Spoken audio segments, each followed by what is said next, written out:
On your knees now.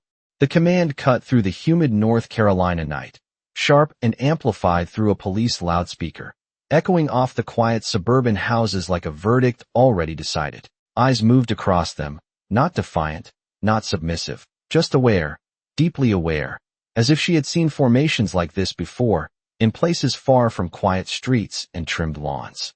Said, the spacing between syllables, the breath behind the command. She took one small step forward onto the top stair of the porch, not aggressive, not hesitant, just deliberate, the wood creaking softly under her weight, and in that subtle movement, a few officers adjusted their stance, their hands tightening slightly around radios and belts, a ripple of readiness that revealed more than their formation ever could. Naomi noticed everything, the officer near the left flank shifting his weight unevenly, the one near the driveway glancing sideways for cues, the captain standing just beyond the front gate with a posture that suggested certainty rather than understanding. That was the one she focused on, not because he was louder, but because he was still. She had learned that the quiet ones in charge were often the ones who made decisions before anyone else even realized a decision was needed. "Captain," she said, her voice steady, not raised, but precise enough to cut through the mechanical noise and reach him directly, and for the first time, his head tilted just slightly, acknowledging that she had identified him without introduction. It was a small shift, almost invisible, but it mattered. Naomi continued, her tone unchanged. "You have the wrong house." The words did not carry accusation, only clarity, and that made them heavier, harder to dismiss, because they did not give the officers anything to push against. For a second, the night seemed to hold its breath again, the flashing lights continuing their rhythm, but losing some of their dominance as attention narrowed, as uncertainty, however faint, began to thread its way into the edges of control. Somewhere behind the line, a radio crackled with static, a voice attempting to break through, but it was cut off quickly, as if even that interruption felt out of place. Naomi remained where she was, shoulders relaxed, chin level, her presence anchored not in defiance, but in something quieter, something that did not need to prove itself to exist. She had lived in spaces where noise was used to dominate, where numbers were used to intimidate, where presence alone was meant to force compliance, and she had learned that the strongest response was not always louder, not always faster, but often steadier, clearer, and impossible to shake. The captain took a step forward now, slow and measured, stopping just short of the gate, his silhouette framed by the flashing lights behind him, and when he spoke, his voice was no longer amplified, but it carried enough weight to reach her. "We will determine that," he said, controlled, almost polite, but edged with the kind of authority that expected the world to confirm it. Naomi held his gaze, not challenging, not yielding, simply present, and in that silent exchange, something subtle shifted again, something that had nothing to do with warrants or procedures, and everything to do with perception, because for the first time since they arrived, she was no longer just a figure on a porch, she was a variable they had not accounted for, and that realization, however small, began to change the shape of the night. Captain Ryan Coles studied Naomi Carter in silence for a fraction longer than necessary, and that hesitation, though brief, did not go unnoticed by the officers behind him, because hesitation was not something they were used to seeing from him, not in the field, not in front of a suspect, not when the outcome was supposed to be straightforward and controlled. The flashing lights continued to strobe across his face, alternating between red and blue, washing over his expression in shifting tones that made it harder to read. But Naomi was not watching the colors. She was watching the space between his breaths, the way his shoulders held tension just a second longer than before, the way his gaze lingered on her instead of moving past her. He had expected resistance, maybe panic, maybe anger, but not this, not someone who stood in the open without flinching, without filling the silence with excuses or fear. Behind Naomi, the screen door creaked slightly as her niece edged closer, the child's small fingers curling into the fabric of Naomi's shirt at the lower back, seeking something solid, something steady, and Naomi responded without turning, her hand lowering just enough to rest briefly over the child's, a silent reassurance that required no words. Did not challenge his authority directly, they simply asked it to prove itself. A subtle ripple moved through the line of officers again, quieter this time, more internal than external, because procedure was something they all understood, something they relied on, and her request, simple as it was, pressed against that foundation in a way that could not be easily dismissed. The captain reached for the folded document in his hand, but he did not open it immediately, and in that small pause, the night seemed to stretch, the hum of engines and the distant buzz of streetlights filling the gap. Naomi shifted her weight slightly, not out of discomfort, but to settle more firmly onto the porch step, her posture unchanged, her presence steady, as if she had already decided she would not be moved by noise or numbers or assumptions. She glanced briefly to the left, taking in the edge of the formation, the spacing between officers, the positioning of vehicles, details that seemed insignificant to anyone else, but formed a pattern in her mind, a pattern that told her more about their preparation than their words ever could. This was not precision. This was pressure. And pressure, she knew, often came from incomplete information. The captain finally unfolded the paper, the crisp sound cutting through the air, and as he scanned the lines, something subtle shifted again, a tightening at the corner of his jaw, a flicker of something that did not match the confidence he had carried moments before. It was brief, almost imperceptible, but Naomi saw it, and she held on to it, not as an advantage, but as confirmation. "Step off the porch," one of the officers called out from the right side, his voice sharper than the captain's, less controlled, as if trying to reassert the structure that had begun to loosen. Naomi did not respond to him. Her attention remained on the captain, because he was the one who mattered, the one whose decisions shaped the outcome, and she understood that better than anyone there. The captain lowered the document slightly, his eyes lifting back to hers, and for the first time, there was a question in them, not spoken, not acknowledged, but present, threading through the authority he was trying to maintain. "This address," he said slowly, as if testing the words before committing to them, "matches the report." Naomi nodded once. A small, controlled movement. "Then your report is wrong." The statement landed quietly, but it carried further than any raised voice could have, because it did not argue, it did not plead, it simply existed as fact in her tone, and facts, when delivered without hesitation, had a way of unsettling even the most structured situations. The captain exhaled through his nose, a controlled release, and behind him, a radio crackled again, louder this time, a dispatcher's voice attempting to relay something urgent, something that had not been part of the original operation. Several officers glanced toward the sound, their focus splitting for just a moment, and in that moment, the formation lost its perfect alignment, the edges softening, the certainty thinning. Naomi felt it, the shift in the air, the slight unraveling of something that had arrived too tightly wound, and she did not move to exploit it. She simply remained where she was, grounded, present, waiting, because she knew that truth did not need to rush, it only needed space. And for the first time since the lights had flooded her street, space was beginning to open. The radio crackle sharpened into words this time, no longer static, no longer background noise, but something cutting through the formation with quiet urgency, and several heads turned at once, not dramatically, not in panic, but just enough to fracture the unified front they had arrived with, just enough to remind everyone there that information did not always move in one direction. Captain Ryan Cole did not turn immediately, but his grip on the folded warrant shifted, the paper tightening slightly between his fingers as he listened without appearing to listen, a habit built from years of maintaining control in front of others. Naomi Carter noticed the change before the words even fully carried, because she had learned to read the body before the message, to sense disruption before it was spoken aloud. She remained where she was, one step above the ground, the porch beneath her feet steady and familiar, her knees still pressed close behind her, small fingers now wrapped more firmly into the fabric at her side, the child sensing that something was changing even if she did not understand what. The captain finally lifted his hand toward his shoulder radio, pressing it once, then pausing as if weighing whether to respond publicly or privately, and that pause lingered just a fraction too long for someone who had entered the scene with complete certainty. "Repeat that," he said quietly into the radio, his voice lower now, controlled, but no longer carrying the same edge it had before.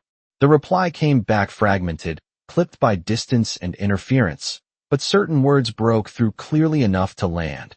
"Address verification, Discrepancy, possible misalignment. The officer closest to the captain shifted his stance, glancing between him and Naomi, then back toward the vehicles, as if searching for confirmation from somewhere else, somewhere safer than the uncertainty forming at the center. Naomi did not move, but her breathing slowed even further, deliberate, grounded, as if she had already anticipated this moment. Not the exact words, not the exact sequence, but the inevitability of pressure revealing its own weakness. She let the silence expand again, because silence now was no longer empty. It was filled with doubt, and doubt had weight. The captain lowered his hand from the radio, but he did not immediately look at Naomi, and that, more than anything else, marked the shift. When he had first arrived, his attention had been direct, fixed, unwavering, but now it drifted, recalculating, searching for alignment between what he had been told and what he was beginning to see. "Stay where you are," another officer called out, louder than necessary, trying to re-establish order, to pull the moment back into something familiar. But the command felt thinner now, less anchored, as if it depended on a certainty that was no longer fully intact. Naomi's gaze returned to the captain, patient, unhurried, giving him the space he needed to process, because she understood that forcing the realization would only harden resistance, but allowing it to form naturally would make it undeniable. A faint breeze moved through the street, carrying with it the scent of warm pavement and distant pine, brushing lightly against the edges of uniforms and the hem of Naomi's shirt, a small, almost insignificant detail that grounded the moment in something real while everything else felt suspended. The captain finally looked back at her, and this time there was no attempt to mask the question in his eyes. It was there, clear, present, unavoidable. "You said we have the wrong house," he stated, not as a challenge, but as a reconsideration, and Naomi nodded once, the motion simple, unforced. "Yes," she replied, her voice as steady as before, unchanged by the shifting tension around her. The captain glanced down at the document again, scanning it more carefully now, as if reading it for the first time rather than confirming what he already believed, and the difference in that action rippled outward, subtle but powerful, because the officers watching him could see it too, could feel the shift from command to verification, from certainty to review. A second radio voice cut in, clearer this time, more direct, and though the words were still partially obscured, one phrase carried through unmistakably: "Hold position." The captain's jaw tightened slightly, not in anger, but in recognition, the kind that comes when control begins to move beyond immediate reach. Naomi remained still, her presence unchanged, her posture neither defensive nor aggressive, simply grounded in a truth she did not need to prove loudly. Behind her, her niece's grip loosened just slightly, not because the situation had resolved, but because the tension in Naomi's body had not escalated, and children, more than anyone, could feel the difference between fear and control. The flashing lights continued to pulse, but they no longer dominated the scene the way they had before, their rhythm now competing with something quieter, something deeper, something that had begun to take hold in the space between everyone present.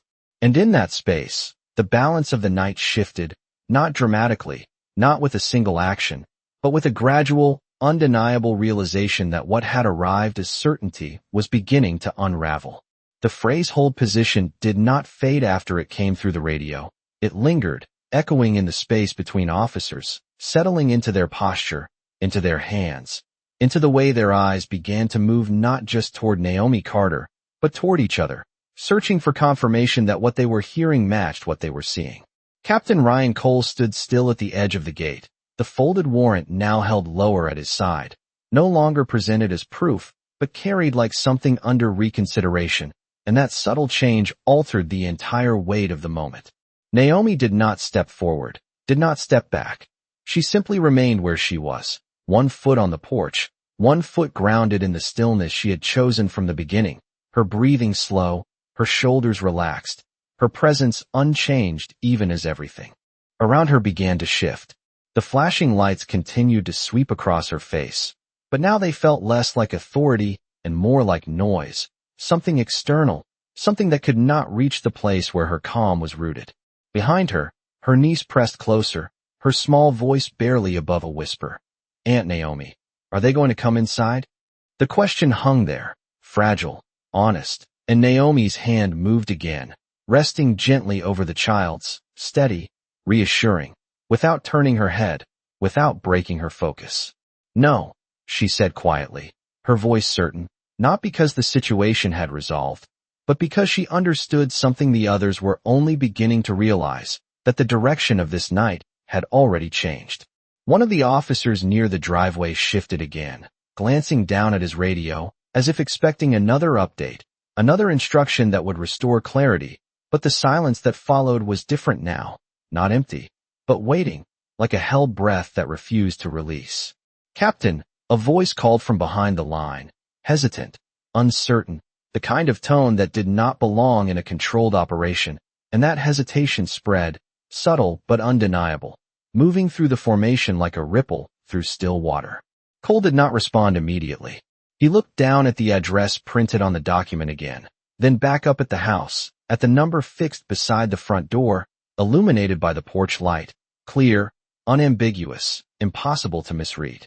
His jaw tightened slightly, not with anger, but with the weight of recalculation, the kind that came when two realities refused to align. Naomi watched him, not with triumph, not with relief, but with a quiet steadiness that allowed the truth to settle without interference. She had seen this moment before in different forms, in different places, where systems moved too quickly, where assumptions replaced verification, where numbers were used to create certainty that did not exist, and she knew that once doubt entered, it did not leave easily. "We need confirmation," the same officer said again, louder this time, as if volume could restore order, but the words only emphasized what was already happening. That confirmation was no longer assumed, it was required. The captain finally lifted his radio again, pressing it with more force this time, his voice controlled but firmer. "Dispatch, verify the address again. Full confirmation, now." And the response that came back was immediate, clearer than before, more precise. And though Naomi could not hear every word, she saw the effect it had on him, the slight stillness that followed, the way his shoulders squared not in confidence, but in acceptance of something he could not ignore. Around him, the officers began to adjust, not dramatically, but enough, their stances loosening, their focus shifting, their certainty thinning into something else, something quieter, something more cautious. The line was still there, the vehicles still running, the lights still flashing, but the energy had changed completely, no longer pressing inward, no longer building toward action, but pulling back, reevaluating, waiting. Naomi remained where she was, her gaze steady, her posture grounded, her presence unchanged, because she knew that this moment was not about proving anything. It was about allowing the truth to be seen, and once seen, it could not be unseen. The captain lowered the radio slowly, his eyes lifting to meet hers again, and this time there was no resistance in them, only recognition, the quiet realization that what had been brought to her door was not just excessive, it was wrong, and that realization carried a weight far heavier than any command he had given that night. The air shifted again, not with tension, but with something closer to clarity, and in that clarity, the balance of power, once so heavily stacked, began to level in a way no one there had expected. The silence that followed did not feel like relief. It felt like suspension, like the entire street had been placed on pause. Every movement slowed, every breath measured, as if the night itself was waiting to see what would happen next now that certainty had slipped from the hands that brought it. Naomi Carter remained exactly where she was, the porch beneath her feet steady, familiar, grounding, her hand still resting lightly over her niece's smaller one, the child's fingers now less tense, not because the situation had ended, but because the tension that once pressed inward had softened into something less defined. The red and blue lights continued their rhythm, but their intensity seemed dulled, no longer overwhelming the scene, just existing within it, like a leftover echo of authority that had lost its edge. Captain Ryan Cole stood across from her, the distance between them unchanged, yet it felt different now, no longer a line of control, but a space filled with reconsideration, with the quiet weight of a mistake becoming visible. He glanced once more at the number beside the door, then back at the document in his hand, as if hoping the two might somehow align if he looked long enough. But they did not, and that realization settled deeper into his posture, pulling the sharpness from his stance, replacing it with something heavier, something more human. Around him, the officers shifted again, subtle adjustments, a foot repositioned, a hand lowering slightly, radios checked without urgency, the formation loosening not by command, but by understanding. Naomi's gaze moved briefly across them, not in judgment, but in observation, the same way she had been trained to read a room, to feel its temperature, to understand when pressure was building and when it was releasing, and what she felt now was not danger, but transition. A faint breeze passed through again, cooler this time, brushing against her skin, carrying the distant sound of a car moving somewhere far beyond the street. A reminder that the world outside this moment continued, unchanged, indifferent to the tension that had gathered here. Naomi inhaled slowly, the air filling her lungs in a measured, controlled way, then exhaled just as steadily, her breath visible for a brief second in the porch light before disappearing into the night. She lowered her hand from her niece's, just enough to reach into the pocket of her jeans, the motion unhurried, transparent, nothing concealed, and though a few officers noticed, none reacted the way they might have earlier, because the context had changed, and with it, their interpretation of her actions. She pulled out her phone, its screen lighting softly in her palm, casting a faint glow against her fingers, and for a moment, she simply held it there, not dialing, not speaking, just allowing its presence to exist in the space between them. Captain Cole's eyes tracked the movement, not with suspicion now, but with awareness, as if he understood that whatever came next would not escalate the situation, but define it. Naomi looked at him, her expression calm, steady, unchanged, and in that look there was no challenge, no demand, only a quiet clarity that did not need to be spoken loudly to be understood. "I am going to make a call," she said, her voice even, not asking permission, not seeking approval, simply stating what was about to happen, and the way she said it carried more weight than any command that had been given that night. The captain did not respond immediately. He did not step forward, did not raise his voice, did not attempt to stop her, and that lack of interruption spoke louder than anything he could have said, because it acknowledged, without words, that the situation was no longer under the same control it had been minutes ago.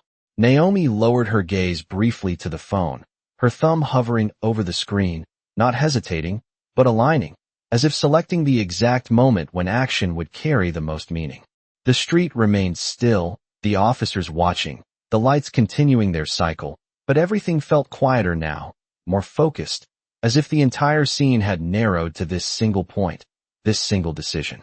Naomi lifted the phone slightly, bringing it closer, her posture unchanged, her presence grounded, and as she began to dial, the soft tapping of her finger against the screen sounded louder than it should have in the quiet.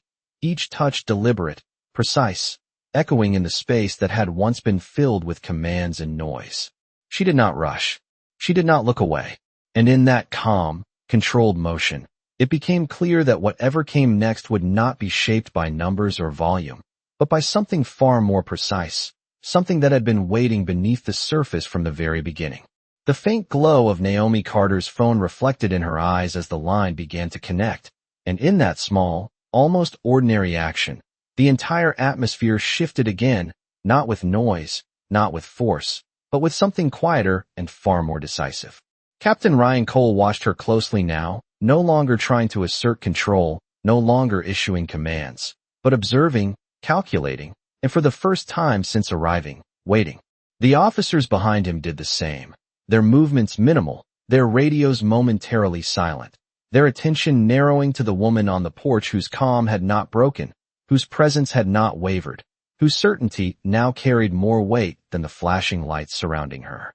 Naomi did not turn away as the call connected. She lifted the phone to her ear, her posture unchanged, her voice steady when she spoke, low enough that it did not carry far, but clear, enough that those closest could hear the tone, if not every word. "This is Naomi Carter," she said, each syllable measured, deliberate, as if confirming identity was not just introduction, but alignment. There was a brief pause, a silence on the other end that seemed to stretch longer than it should have, and in that silence, The night held again, waiting. Then Naomi continued, her voice still calm, still controlled, but now carrying a subtle shift, not in volume, but in authority, the kind that did not need to be raised to be recognized. I need verification on an active operation at my residence, she said, her eyes never leaving the captain, and something in that phrasing, in the precision of it, caused a ripple of recognition to pass through him, faint but undeniable. He had heard language like that before, structured, specific, not emotional, not reactive, but procedural, and it did not belong to someone guessing. It belonged to someone who understood systems from the inside. Naomi listened for a moment, her expression unchanged, then nodded once, a small movement that seemed to confirm something only she could hear. Yes, I am confirming identity, she added, and though the words were directed into the phone, they landed in the space around her, carrying outward, reaching the edges of the formation, altering perception in real time. One of the officers near the back shifted again, lowering his stance slightly, not in fear, but in uncertainty, as if recalibrating what this situation actually was. Captain Cole's jaw tightened once more, but this time it was not resistance, it was recognition building, pieces aligning in a way he had not anticipated when he first stepped onto the street. Naomi's gaze remained steady, her breathing even, her presence anchored, and when she spoke again, her tone carried a clarity that cut through everything else. There has been a misdirected deployment, she said, the phrase precise, unmistakable, and in that moment, the weight of the night shifted completely. It was no longer about suspicion, no longer about enforcement. It was about error, and error at this scale carried consequences that extended far beyond the street they stood on. The captain's eyes flicked briefly toward his officers, then back to Naomi, and in that glance, the shift became visible to everyone, because he was no longer leading with certainty, he was reacting to something larger. Then his command. Naomi listened again, the faint voice on the other end speaking in tones that could not be heard by the others, but whatever was said caused her to straighten just slightly, not in tension, but in confirmation. Understood, she replied, her voice steady, grounded, and then she added, I will remain in place. The words settled into the air with finality, not dramatic, not loud, but absolute, and as she lowered the phone slightly from her ear, not ending the call, just holding it there, the distant sound of approaching vehicles began to emerge, faint at first, then growing, not the scattered movement of patrol cars, but something more coordinated, more deliberate.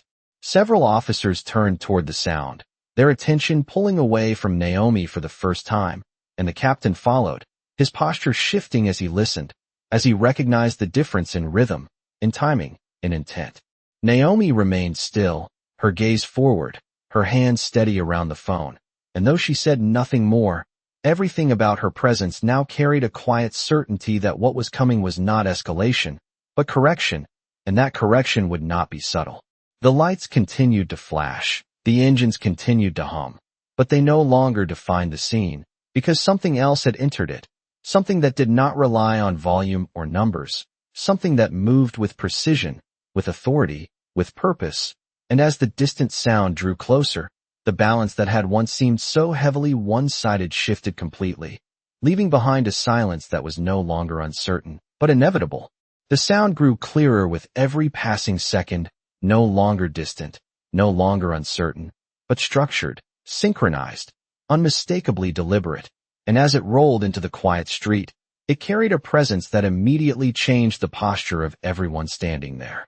The flashing patrol lights continued their rhythm, but now they felt smaller, overshadowed by something that did not need to announce itself loudly to be recognized. Two dark vehicles turned the corner first, their movement smooth, controlled, their headlights cutting clean lines through the humid night air, followed closely by another, all of them stopping with precise spacing along the curb as if guided by an invisible line. Doors opened, not slammed, not rushed, just opened, and the individuals who stepped out moved with a different kind of stillness, the kind that came from knowing exactly where they belonged and why they were there. Captain Ryan Cole straightened instinctively, his shoulders pulling back, his stance adjusting without conscious thought, because recognition had already taken hold before any words were spoken. The officers behind him mirrored the shift, subtle but immediate, their earlier uncertainty now replaced with something closer to awareness, as if they understood that the structure they had relied on was no longer the highest one in the space. Naomi Carter remained on the porch, her phone still in her hand, her posture unchanged, but her presence now carried a quiet confirmation that what she had set in motion had arrived. One of the newly arrived officials stepped forward, not hurried, not aggressive, simply direct, his eyes scanning the scene once, taking in the vehicles, the formation, the captain, and finally resting on Naomi. And in that brief glance, there was recognition, not of her face alone, but of her position, her role, something deeper than appearance. "Stand down," he said, his voice calm, controlled, and it did not need amplification, it did not need repetition, because it carried authority that did not rely on volume. The word moved through the line of officers like a current, immediate, undeniable, and for a moment, no one spoke, no one questioned, because the command did not invite interpretation. Captain Cole stepped forward slightly, his voice measured, respectful now in a way it had not been before. "We were acting on a verified report," he said, not defensive, but explanatory, as if trying to align himself with the situation as it shifted beneath him. The official nodded once, acknowledging the statement without validating it, his attention already moving past it. The report was misrouted. He replied, each word clear, final, leaving no space for argument, and the simplicity of it carried more weight than any justification could have. Around them, officers began to lower their stance further, radios quieting, hands moving away from belts and equipment, not out of instruction from their own chain of command, but in response to the presence that had entered the scene. Naomi watched it all without expression, not satisfied, not relieved, simply present, her gaze steady, her breathing unchanged, because this moment was not about reaction, it was about resolution. The official turned his attention fully to her now, stepping just close enough to the base of the porch to acknowledge her directly without crossing the boundary she had maintained from the beginning. "Ms. Carter," he said, his tone respectful, precise, and the way he said her name settled something in the air that had been unresolved until that point. Naomi inclined her head slightly, a small acknowledgement, nothing more, her voice calm when she responded, "Thank you for the clarification." There was no accusation in her tone, no demand, only a quiet completion of the sequence that had been set in motion minutes earlier. The official nodded once more, then turned back toward the captain, and though no further words were exchanged immediately, the shift in hierarchy was unmistakable, visible in posture, in silence, in the way the entire formation now oriented itself differently, no longer centered on Naomi as a target, but on the correction of an error that should never have reached her door. The flashing lights continued, but they no longer defined the moment. They lingered instead, remnants of a presence that had already lost its authority. And in their place, something quieter settled in, something precise, something final, something that did not need to be announced because it was already understood. The shift did not end with the command. It settled into the space like something heavier, something that could not be reversed once it had taken form. And as the officers began to step back, not in disorder, not in haste, but in quiet compliance, the streets slowly returned to something closer to stillness. The red and blue lights continued to pulse for a few seconds longer, then one by one, they dimmed, not all at once, but gradually, like a system powering down after realizing it no longer needed to assert itself. Engines softened, doors closed with muted clicks, radios remained silent, and the formation that had once filled Naomi Carter's front yard began to dissolve into individual movements, each officer returning to their vehicle with a posture that carried less certainty than when they had arrived. Captain Ryan Cole stood still for a moment longer than the others, the folded warrant still in his hand, though it no longer held meaning, no longer carried weight, just paper now. And he looked at Naomi one last time, not with authority, not with resistance, but with something quieter, something that did not need to be spoken to be understood. Naomi met his gaze briefly, her expression unchanged, not demanding acknowledgement, not offering judgment, simply present, and that presence alone seemed to complete the moment in a way words could not. The official who had arrived gave a final nod, a small, contained gesture, then turned back toward the vehicles. His role already fulfilled, his presence no longer needed to hold the space now that the correction had been made. Naomi lowered her phone fully at last, the screen dimming in her hand, its purpose complete, and for a second, she simply stood there, feeling the absence of pressure where it had once pressed so heavily against the air.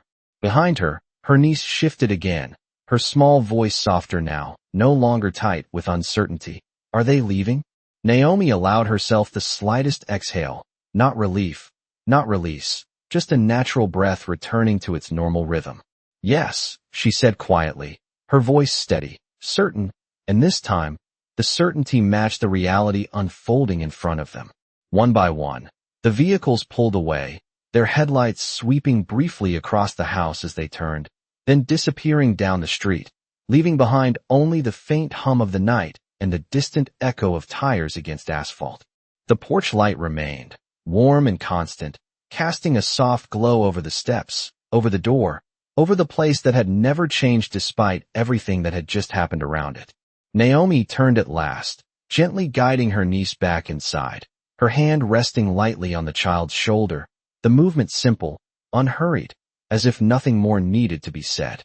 The door closed with a quiet click, not forceful, not symbolic, just final in its own calm way.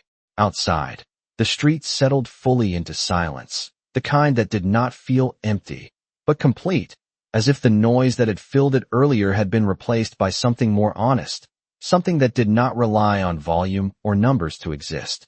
The porch light continued to glow, steady and unchanged, illuminating the house in a soft, quiet way, and for a moment, it felt like the only light that truly belonged there. No sirens, no commands, no flashing colors, just stillness.